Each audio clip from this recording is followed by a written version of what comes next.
আপনাদের স্বাগত জানাই আমি আমার আলোচনা শুনবার জন্য। বাংলাদেশ এক চরম অনিশ্চয়তার মধ্যে।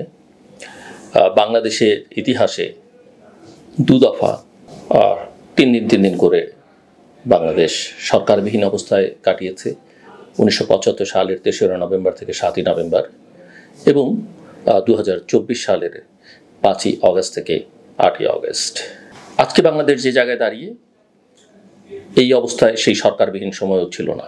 অর্থাৎ আজকে যে শাসন আমরা দেখতে পাচ্ছি, যে গভর্নেন্স আমরা দেখতে পাচ্ছি, মানুষের মধ্যে যে হতাশা আমরা দেখতে পাচ্ছি, উদ্বেগ দেখতে পাচ্ছি, 1975 সালের সেই দিনগুলোতে কিংবা 24-এর সেই দিনগুলোতে এই অবস্থা ছিল না।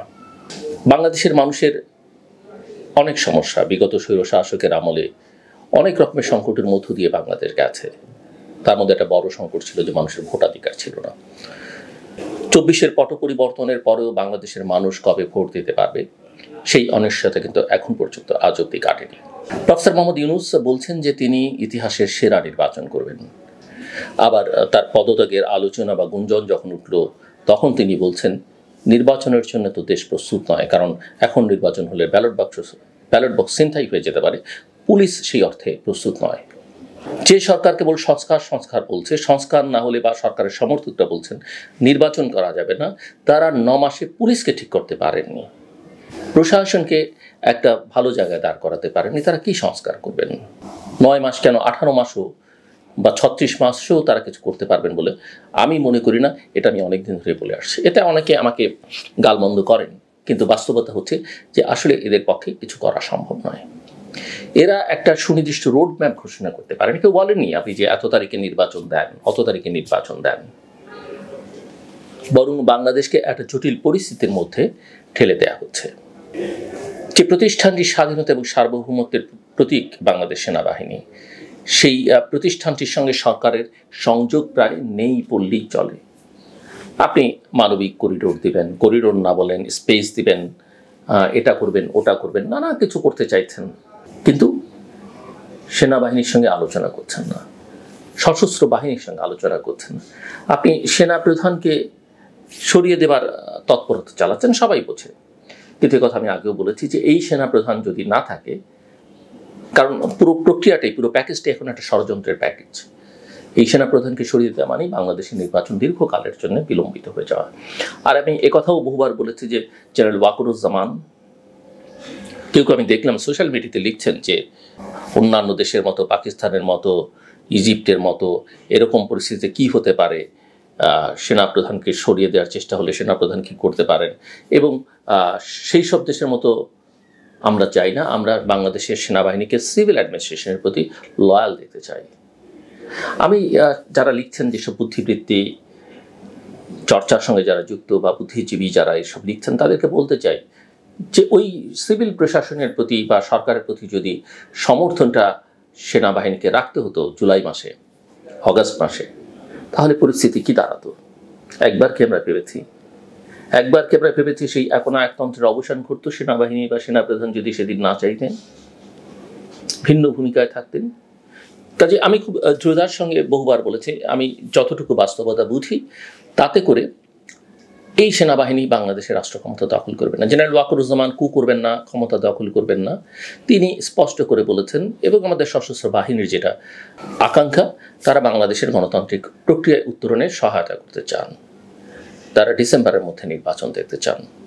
কোনো কারণ নেই সদিচ্ছা থাকলে ডিসেম্বরের পরে নির্বাচনকে নিয়ে যাওয়ার। আর ওই যে বললাম ঐকমত্য, ওই যে বললাম সংস্কার, সেগুলো কি করতে পারবেন, সেগুলো তো ইতিমধ্যেই টোজা হয়ে গেছে। হ্যাঁ, আমরা কিছু জিনিস পাল্টাপাল্টি দেখছি, এক ধরনের অস্থিরতা দেখছি। একদিক থেকে এনসিপি 3 জন উপদেষ্টার পদত্যাগ চাইছেন, অন্যদিকে বিএনপির কোনো নেতা তারা সরকারের 3 জন উপদেষ্টার পদত্যাগ চাইছেন। আমি মনে করি যে প্রথম কথা হচ্ছে বিএনপির নেতৃবৃন্দ, বিশেষ করে ইশরাক হোসেন যে পদত্যাগ চেয়েছেন, মাহফুজ এবং আসিফের,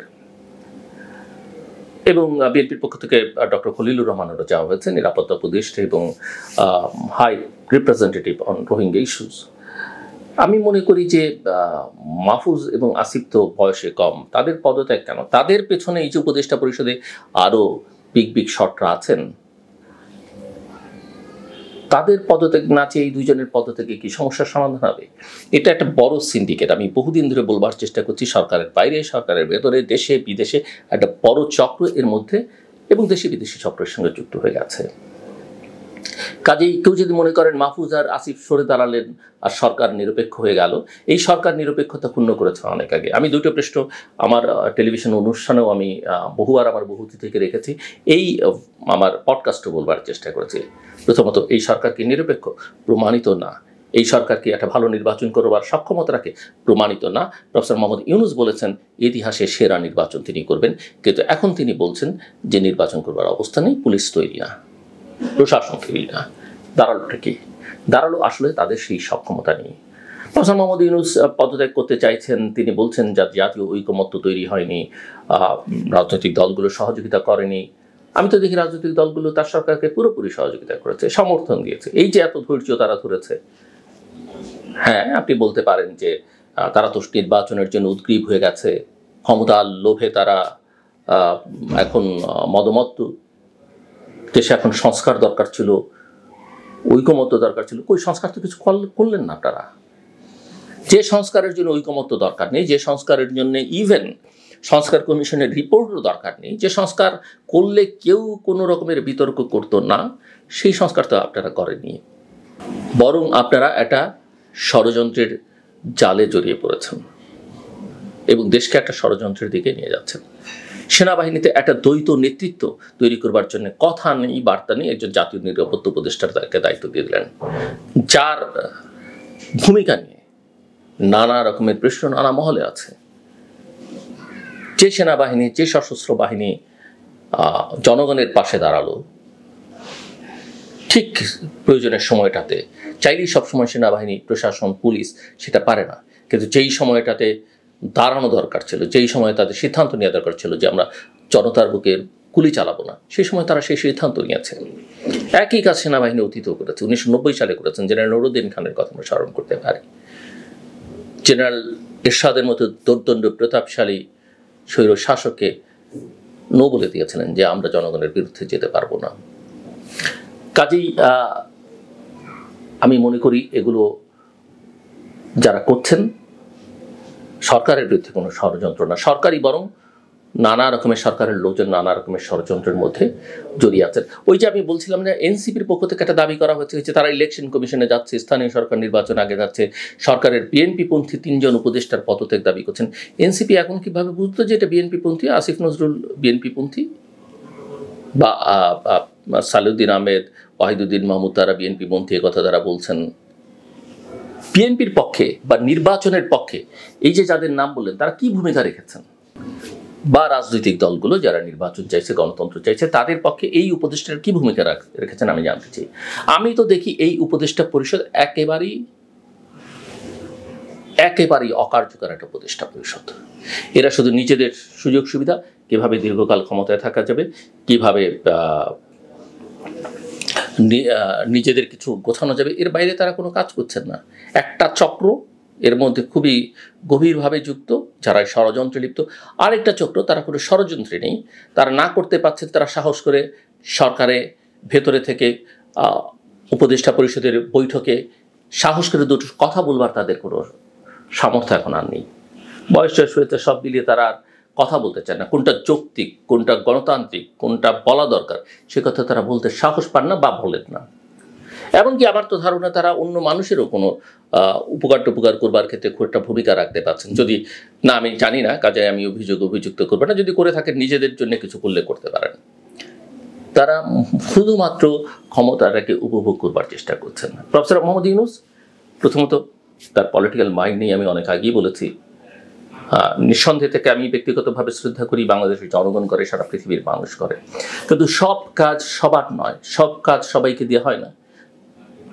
যেমন আমার নিজেরই মনে হয়, আমি যে কারণে বলি যে রাজনীতি আমার কাজ নয়, কারণ আমি এটা এনজয় করি না।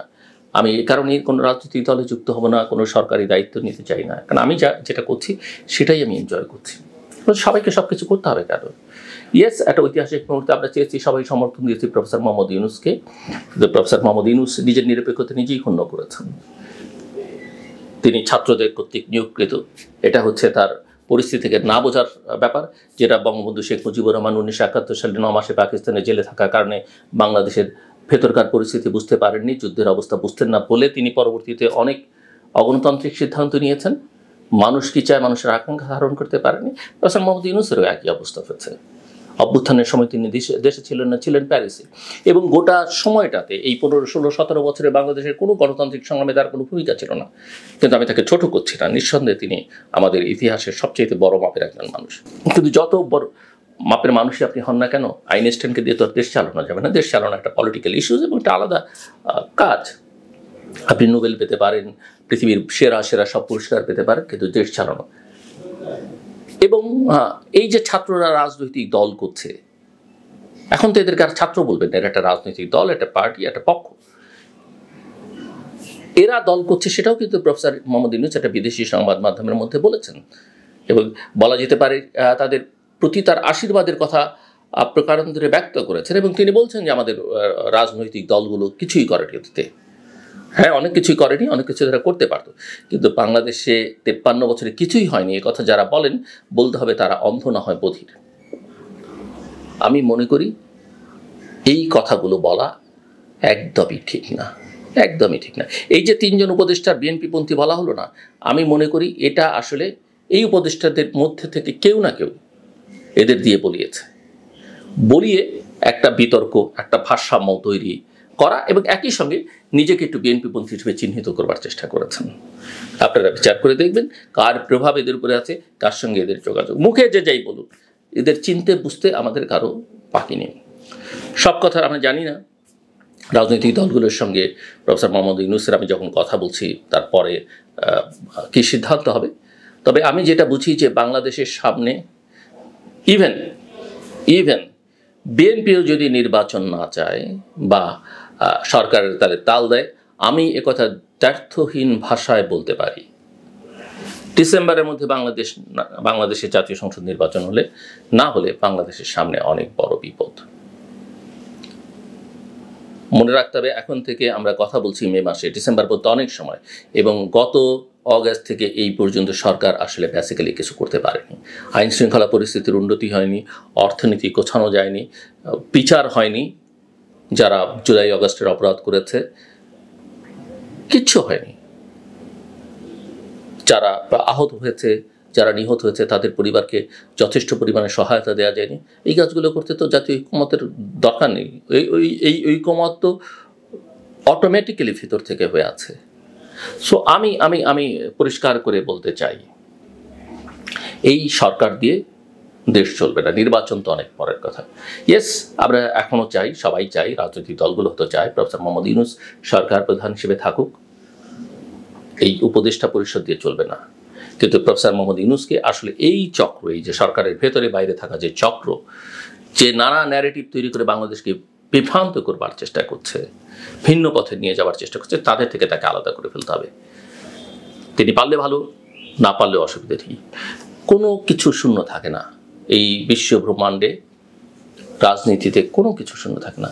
শেখ মুজিবুর রহমানের মতো একটা পাহাড় পর্বত প্রমাণ মানুষ 75 সালের 15ই আগস্টের পর থেকে নেই। বাংলাদেশ তো থেমে থাকেনি। জিয়াউর রহমানের মতো এমন একজন মানুষ, যাকে এখনো মানুষ অনেক শ্রদ্ধা করে নানা কারণে, তার যে জনসমর্থন, তার যে আইডিয়াস, ইডিওলজি সব মিলিয়ে, জিয়াউর রহমান নেই 31শে মের পর থেকে 81 সালে। দেশ তো থেমে থাকেনি। শেখ হাসিনা নেই, বেগম জিয়া নেই, ক্ষমতায় নেই, শেখ হাসিনা ক্ষমতায় নেই, দেশ কি থেমে আছে? থেমে নেই। কখনো কখনো হুচুট খায়, থমকে যায়। প্রফেসর মোহাম্মদ ইউনূসও যদি দায়িত্ব থেকে সরে দাঁড়ান, আমি চাই না তিনি সরে দাঁড়ান, তবে অবশ্যই তাকে তার দৃষ্টিভঙ্গি বদলাতে হবে। যদি সরে যান, না গেলে ভালো, সরে গেলেও বাংলাদেশের দেশ অচল হয়ে যাবে, সরকার চলবে না, একটা অন্তর্বর্তীকালীন বা তত্ত্বাবধায়ক সরকার জাতীয় কিছু করা যাবে না একটা ভালো নির্বাচন করবার জন্যে। আমি এটা মনে করি, এটা 20 কোটি মানুষের দেশে অনেক লোক আছে, 3 মাসে করা সম্ভব সেটা।